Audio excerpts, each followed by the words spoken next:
खुलुमबाय लोगोफोर, बर'नि रानि 2.0 चेनेलनि गुबुन मोनसे भिडिअआव बयखौबो फिन खेबसेबाव बरायनाय जाबाय।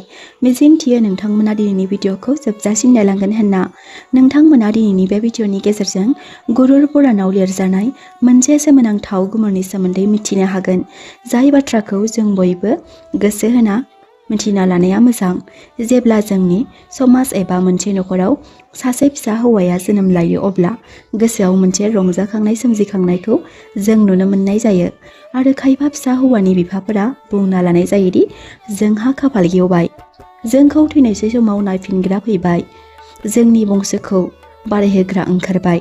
नाथाय माब्लाबा नोंथांमोनाबो सानफेरदोंना, जाय फिसा हौवाखौ जों बोराय बुरै समनि गंसे लावथि होनना सानो आरो जायनि थाखाय सान हर बिखानि थैखौ दै खालामदों, बे फिसा हौवाया थारैनो नोंथांनि साया जानानै थामारगोन ना बेयो थांनाय जोनोमनि गिख्रंथावना हिसाबखौ समान खालामनो थाखाय फैदों, ना बै गथ'खौ इसोरा नोंथांनो बोर महरै दैथायहरदों, ना नोंथांनि बै जोनोमनि बयनिख्रुइ देरसिन सुथुर, जाय नोंथांनि नखराव फिसा हौवा महरै जोनोम जाफैदों।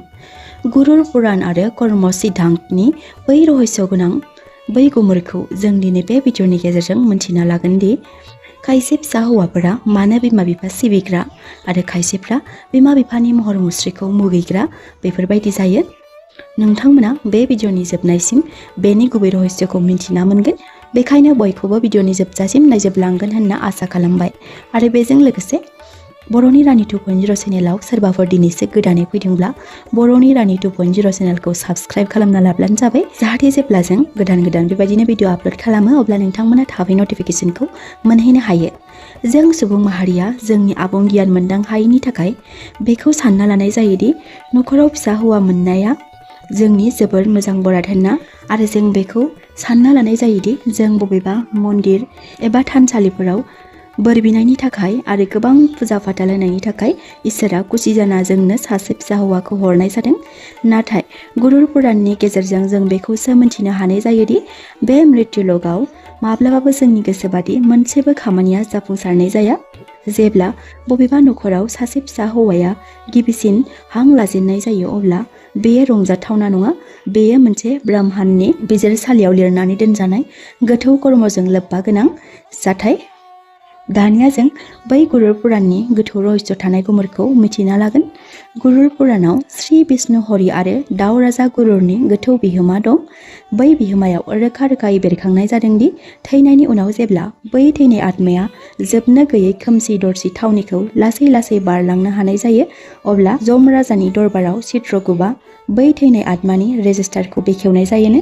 अब्ला बै रेजिस्टाराव बै बाथ्राया थि रोखोमै लिरनानै थानाय जायोदि बै आत्माया बुहुमाव मा महरै जोनोम लाफैगोन। बेबायदि जेब्ला सासे फिसा हौवाया जोनोम लाफैगोन, अब्ला बे रेजिस्टारा मोनसे रहस्य गोनां सान्थौजों बुंफबनाय जायोनो। अदेबानि सासे सुबुंनि थांनाय जोनोमनि दाहा, जायखौ सुखुवाब्ला माब्लाबाबो मोक्ष मोननाय जाया, शास्त्रआव रोखायै फोरमायथिनाय जायो। सासे फिसाज्लाया मोनब्रै महराव जोंनि नखराव जोनोम जाफैनाय जायोनो। बेखायनो नोंथांमोनाबो बे भिडिअखौ नायनायनि उनाव मिथिनो हागोन दि सासे फिसा हौवाया बे मोनब्रै आत्मानिफ्राय बबे मोनसे आत्मा। फिसा हौवानि मोनब्रै रुपनि गेजेराव गिबिसिन महरै सुत्र फिसा हौवानि मोनब्रै रुपनि गेजेराव गिबिसिन महरै सुत्र पुत्र, यानि सुथुर फिसाज्ला, ब्रह्माण्डनि बयनिख्रुइ गिख्रंथावना महर। नोंथांमोनाबो माब्लाबा नोंथांमोननि खाथि खाला आरो खौरां बिजोंनि गेजेरजों खोनानो मोनफेरदोंना, जेराव लाइमोन फिसाज्लाया गावनि बोराय बुरै बिमा बिफाखौ बुथारनाय, जाय एसे एनै बाथ्रानि थाखाय बिमा बिफाखौ रायनाय, बुनाय आरो बिमा बिफानि बिखानि थैखौ दै खालामनाय थाखा फैसाखौ सेना लानाय आरो थाखानाय धोन सम्पथिखौ थगायना सेना फाननाय आरो जोबनायाव बिमा बुरै आरो बिफा बोरायखौ न'निफ्राय होखारहरनाय बेफोरबायदि।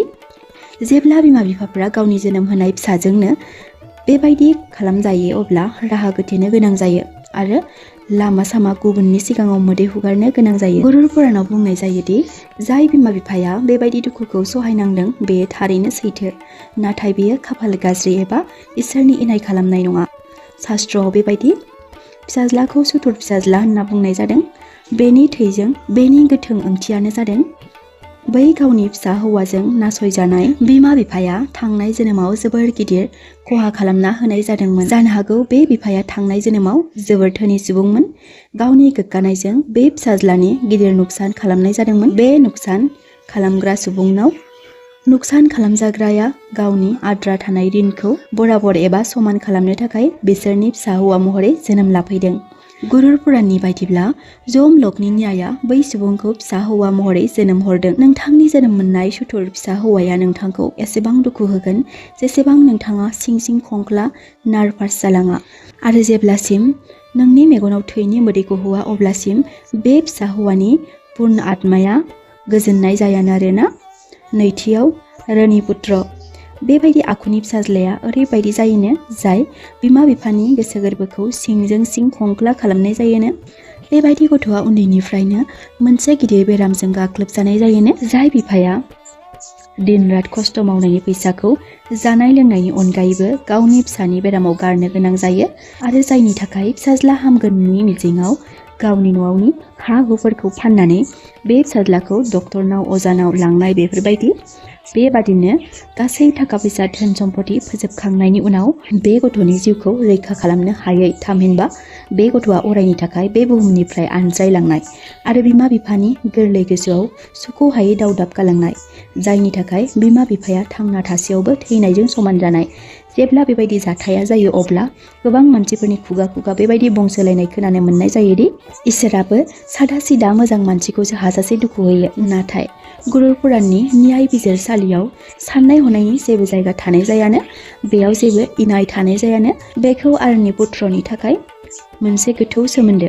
आरनि पुत्रजों सोमोन्दो थानाय गोथौ ओंथिया जादों थांनाय जोनोमाव बे बिमा बिफाया यानि बे नखरा बै फिसाज्लानि महराव जोनोम जानाय आत्मानि गोबां रां खहा खालामना होनाय जादोंमोन, जाय धोनखौ एबा फैसा थाखाखौ थगाय थसि लांनायनि उनाव सुख'नो हानाय जायाखैमोन। बेनिखायनो बै आत्माया फिसाज्लानि महराव बै सुबुंनि गासै खस्थ'नि फिथाइखौ हस्पिटालनि बिल आरो होजों होजाय डक्टरनाव अजा नागिरनायाव फोजोबना होनाय जादों। आरो जेब्ला चित्रगुप्तनि डायरियाव बेनि हिसाबा आबुं जागोन अब्ला बे समावनो बे आत्माया बे नखरखौ गारनानै थांनाय जायोनो। बेयो गावनि लेनदेनखौ बा गासै मोनफिननो थानाय गासै हिसाबखौ लानानै थांनाय जायोनो। थामथियाव सिबिसुला आखुनि फिसा हौवा। बे कलिजुगाव बेबायदि फिसानि महरखौ जोबोर खम बिबांनि नुनो मोननाय जायोनो। माब्लाबा खायसे नखराव श्रवण कुमार बादि फिसा हौवा जोनोम जाफैनाय जायोनो। बेबादि गथ'आ उन्दैनिफ्रायनो गावनि बिमा बिफाखौ जोबोर अनफावरि आरो सान हर बिफाखौ फुजिग्रा आरो गावनि जानाय लोंनायखौ नागारना बिमा बिफाखौ खुसियाव दोननो नाजानाय जायोनो। बेबायदि फिसाज्लाया बिमा बिफाया बेमार खामार जायोब्ला हरखौनो सान खालामनानै जोथोन लानाय जायोनो। बियो जेबो गाज्रि साननाय गैयालासे बिमा बिफानि हासुनाय खिनाय फारसे जोबोर जोथोनै लाखिनाय जायो होनना बुंनाय जायो। शास्त्रआव बेफोरबायदि फिसा हौवाखौ माब्लाबाबो बिमा बिफानि गोसो गोरबोआव दुखु लाबोआ होनना बुंनाय जादों। बैफोरबायदि आत्माया थांनाय जोनोमाव नोंनि बिहोमा होबोनाय बा मायबा मोनसे गिख्रंथावना जाथायनिफ्राय नों बेखौ रैखाथि होबोनाय। बेखायनो बे आत्माया नोंथांनि मोजां आद्रा थानाय ऋणखौ अदेबानि समान रोखोमनि खालामनो थाखाय नोंथांनि नखराव फिसाज्लानि महराव नोंथांनि होबोनाय दाहारखौ सुख'नो थाखाय नोंथांनि बोराय बुरै समाव साहारा जानानै फैदों। ब्रैथि फिसाज्लानि महर धर्मपुत्र। बे कलिजुगनि समाव लाख एबा करोड़ सुबुंनि गेजेराव मोनसे नखरावल' जोनोम लाफैनाय जायोनो। बे आत्माया गोथार आरो गोजौ सिमानि आत्मा जानाय जायोनो, जाय नोंथांनि जोबोर गोथार आरो मोजां आखुनि फिथाइ।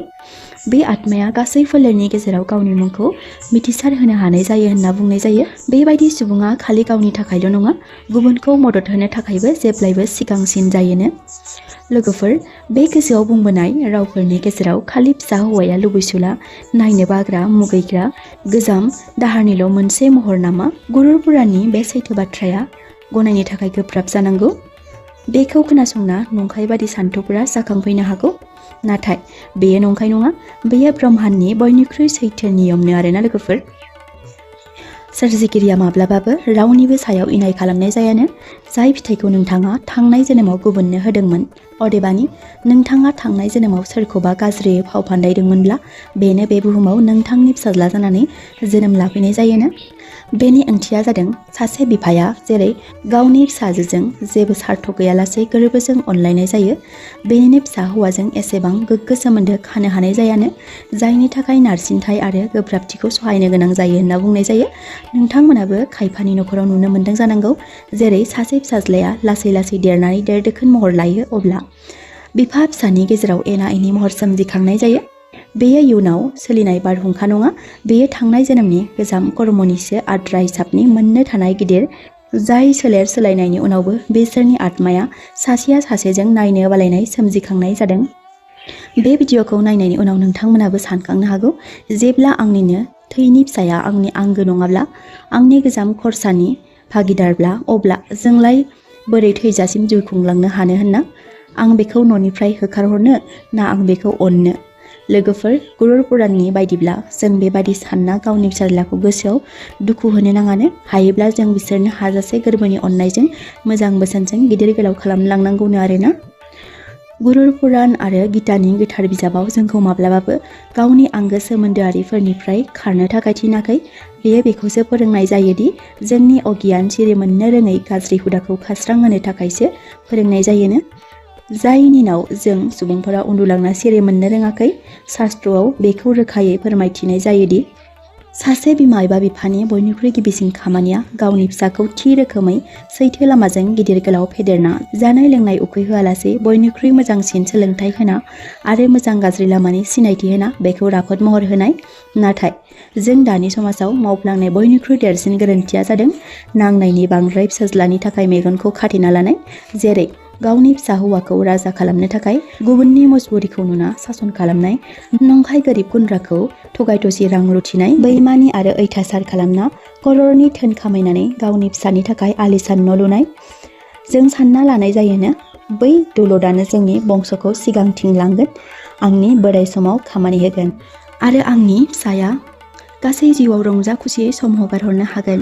नाथाय गुरुर पुराणआ जोबोर गोब्राबथि आरो गिथावना सोदोबजों सांग्रांथि होनाय जायोनो, जाय बिफाया गावनि फिसानि अननायाव खाना जानानै गुबुननि मोन्थायखौ सेयो, गुबुनखौ थैनि मोदै बोहैहोयो, गावनि फिसानि बाक्सुखौ आबुं खालामना गावनि फिसानि धोननि बाक्सुखौ आबुं खालामो, थैनायनि उनाव जमदुदआ बयनिख्रुइ गिथावना आरो बयनिख्रुइ गिदिरसिन साजाखौ बै खाना बिफानो होनाय जायोनो आरोना लोगोफोर। गुरुर पुराणाव लिरनाय जादों किप्तमुर्ति नामनि जोबोर गिथावना नरकआव बै बिफानि लान्थि आत्माखौ गोजा अरखिजों बुंफबनाय लहाजों सिथाब होनानै सावनाय जायोनो। अब्ला बै आत्माया हसिख्राव हसिख्राव गाबख्रावो, नाथाय रावबो बेखौ रैखाथि होनो थाखाय ओंखारबोनाय जाया। आरो जाय नायल' जाल' सासेल' फिसानि थाखाय गावनि आत्माखौ बावसोमदोंमोन, जाय गासै लेथ्रा पापखौ मावफ्लांदोंमोन, बै फिसाया थैनायनि उनाव बे गिथावना नरकआव नोंजों लोगोसे नोंनि दुखुखौ साननानै नोंजों बे दुखुखौ राननानै लानो थाखाय फैनाय जायानो। बै फिसाज्लाया नोंथांनि बैमानिनि रांजों बुहुमाव रंजा बाजा थागासिनो। बै फिसाज्लाया नों थैनायनि साननैसो उनाव नोंनि गोथै सह'खौ सावगारना दुगैयै लोबै न' फारसे फैफिननाय जायो आरो गावनि जिउनि बुब्लियाव थामहिनबा खामानि दामानियाव गोसो होफिननाय जायो। नोंनि दुखुनि मोदै आरो नोंथांनि साजानि हाग्रा गेजेराव नोंथाङा हारसिङै जुग जुग सहायनांनो गोनां जायोनो। बे पापनि खाथायाव नोंनि फिसाज्लाया माब्लाबाबो नोंजों सेम्बल होनो फैनाय जाया। लोगोफोर, गुरुर पुराणनि बै गोदै गोबाब आरो गोब्राबथि रावफोरा जोंखौ बेखौनो फोरमायनाय जायोदि जोंनि न'आव जोनोम जाफैनाय फिसा हौवाया माब्लाबाबो नोंथांजों बायजानाय मुवा नङा, बेयो अरायथानि धोन सम्पति नङा, बेयो मोनसे उदां आत्मासोनो आरोना, जाय थांनाय जोनोमनि लेनदेन आबुं खालामनो थाखाय मोनसे गावनि एखुथा हान्थिनायजों दावबायबोदों आरो नोंथाङा खालि बेखौ बे संसाराव लाबोनायनिल' मोन्थाय दङनो। बेखायनो नोंथांमोनाबो गोसोआव जेबो गाज्रि साननाय लायालासे गोथार अननायखौ हो। जेब्लासिम नोंनि सोलेराव जिउ दं अब्लासिम नोंथांमोननि बिमा एबा बिफानि धर्मखौ मावलांनांगौनो। गावनि आत्मा, मोक्ष आरो गोसो सिंनि सान्थिखौ बै मुहिनि गोनां लहानि पिन्जरायाव माब्लाबाबो जोबनानै दोननो नाङानो। जों माब्लाबाबो जोंनि गोसोआव बे नंखाय सिमां मिजिंखौ सुजुनो नाङानो जे बियो अरायबो नोंथांनि खरसा सुख'ग्रा आरो नोंथांखौ अनसायग्रा आरो बोराय बुरै समाव अनसायगोन। बेफोरबायदि नंखाय सान्थौखौ जोंनि गोसोआव लाबोनाया मोजां नङानो आरोना। जों गावबा गावनि फिसाखौ जेबो गोसोआव सार्थ लायालासे गोथार गोसोजों फिसानिफ्राय इयुनाव जेबो फिथाइ लुबैयालासे मोजां गुनजों गिदिर गोलाव खालामलांनायनि खामानि मावलांनांगौनो अब्लानो नोंथाङाबो बे गिथावना चक्रनिफ्राय अरायनि थाखाय उदां जालांनाय जायोनो नोंथांनि आत्मायाबो मोक्ष मोनलांनाय जायोनो दिनैनि सानाव जों गासै सुबुङा बेखौसो साननो नांगौनो जे जाय गावनिनो नखराव दुखु जुदि सोरबा फिसाज्लाया गावनि बोराय बुरै बिमा बिफाखौ एसे एनैयावनो नांज्लाय खमज्लाय दावराव दावसि खालामबाय दंमोनब्ला बिसोरखौ अपमान खालामबाय दंब्ला बेखौ लानानै नोंथांमोना नोंसोरनि गोरबोनि साननायखौ बै इसोरनि सिगाङाव बुंथिना हो आरो बै फिसा हौवानि खालि नोंथांमोना सान्थि गोसोजों बुंनांगोन दि हे इसोर जों जोंनि मावनो गोनां खामानिखौ मावबाय जायनि बदलाखौ बियो जोंखौ होगासिनो दं बेखौ आं आंनि मेगननि मोदैजों आबुङै सुख'ना होबाय दा आंनि हिसाब आबुं जाबाय दानिया आंनि फाइलखौ क्ल'ज खालामदो आरो आंनि बे आत्माखौ बेनिफ्राय अरायनि थाखाय मोक्ष खालामनानै होदो जेब्लानि सानाव नोंथाङा बेबायदि बुंगोन अब्ला नोंथांनि फिसाज्लानि सानफ्रोमबोनि दावराव दावसिया जोबलांनाय जायोनो लोगोफोर जों दिनै बे भिडिअनि गेजेरजों गुरुर पुराणनि बयनिख्रुइ गिथावनासिन गोब्राबथि सैथोखौ मोनदां हाबाय जायखौ आबुङै गनायनो थाखाय सुबुंनि गासै जिउआ बारग'लाङो जों मोनदां हानाय जायोदि बे बुहुमाव जोंनि बंसखौ बारायहोनो थाखाय रावबो थाया जोंनि नखराव फिसाज्ला महरै जोनोम लाफैनाय गथ'खौ लाना इयुनाव जेबो मिजिं बा बोराय बुरैनि साहारा नोजोरजों नायनो नाङानो खालि जों गावनि फिसाखौ सासे गोथार आत्मानि नोजोरजों मोजां आखुथाइजों सासन खालामलांना गोथौ गियानजों फेदेरलांनांगौनो आरोना